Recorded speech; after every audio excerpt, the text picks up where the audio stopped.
Bum, bum, bum, bum, bum, bum, bum, bum, bum, bum, bum, bum. The Peter Shit Show. Bum, bum, bum, bum, bum, bum, bum. I gotta do that again. That was a really good point. Bum, bum, bum, bum. Bum, bum, bum, bum, bum, bum, bum, bum. The Peter Shit Show. Bum, bum, bum, bum, bum, bum, bum. So I first came out of the closet as a solosexual, first kind of just to myself when I was 23 years old.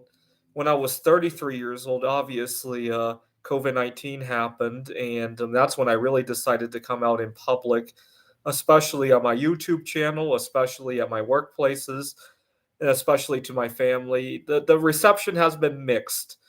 Uh, Actually, I find the younger generation has a much better appreciation for solo sexuality. A lot of older generation people, not so much. I would say Generation X is kind of a mixed bag, but millennials and younger, oh yeah, they understand it right out of the gate. Now, the funny thing about this whole coming out of the closet is that a lot of times solo sexuality is all around us.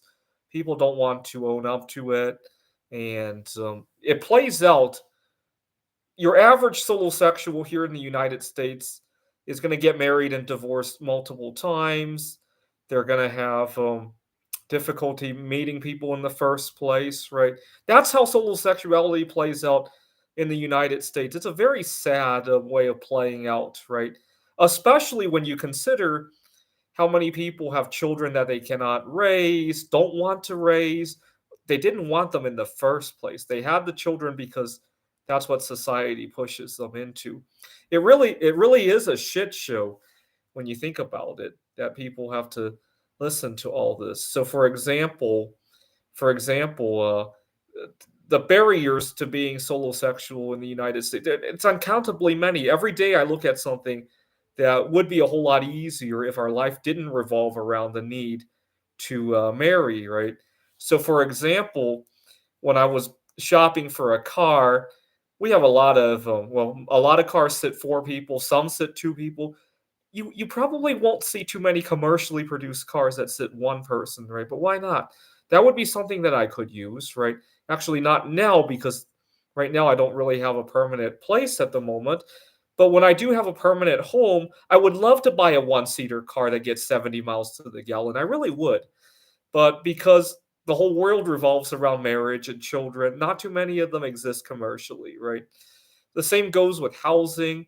The same goes with vacation packages. They often come in a bundle where two people have to travel together.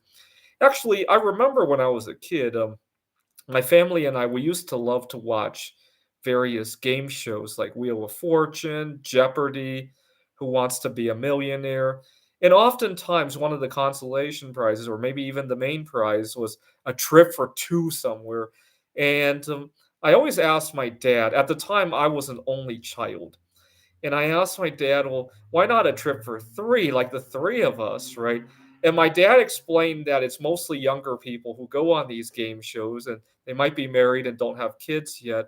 And then I thought, well, why not a trip for one? Then what if you haven't even gotten married yet, right? So I had that concept even as a very young kid. I was solo sexual the whole time. I just didn't know it. When I was a teenager, I spent a lot of time looking for that non-existent perfect match, right? And that's why I waste a lot of time doing that. And unfortunately, that's how it plays out for most solo sexuals. Right now, as I speak, there's still an ongoing debacle of people looking for Taylor Swift tickets. But what a lot of people don't realize is that Taylor Swift writes a lot of songs about breakups, of course. What a lot of people probably don't realize is that when she breaks up with somebody, that's exactly when she starts to fall in love again. That's why she writes the songs, right? And unfortunately, even Taylor Swift herself probably doesn't recognize that, right? And solo sexuality is all around us. The next time you hear somebody go on 10 dates and still hasn't found the right person, next time you see somebody divorced multiple times, next time you watch Judge Judy and there's a child custody issue, right? That's solosexuality at play right there. It's not called it in the United States, right? Imagine how much of an uproar there would be if, for example, instead of being allowed to marry the same sex, you had a lot of people who were in unhappy heterosexual relationships and then spending their Saturdays with their same sex friends, right? That's how solosexuality plays out in the United States. And if it played out that way with same sex couples, everybody would be in an uproar, right? But with solosexuals, oh, that's just fine, right? When Taylor Swift breaks up 8 times in a row, and meanwhile, she has the best time of her life writing the songs about finally breaking up. Oh, that's just fine, right? But in the United States, I don't think Taylor Swift would be who she was if she never got involved in those relationships. Even if she could write songs about feeling romance toward herself, right? That's how crazy everything is, right?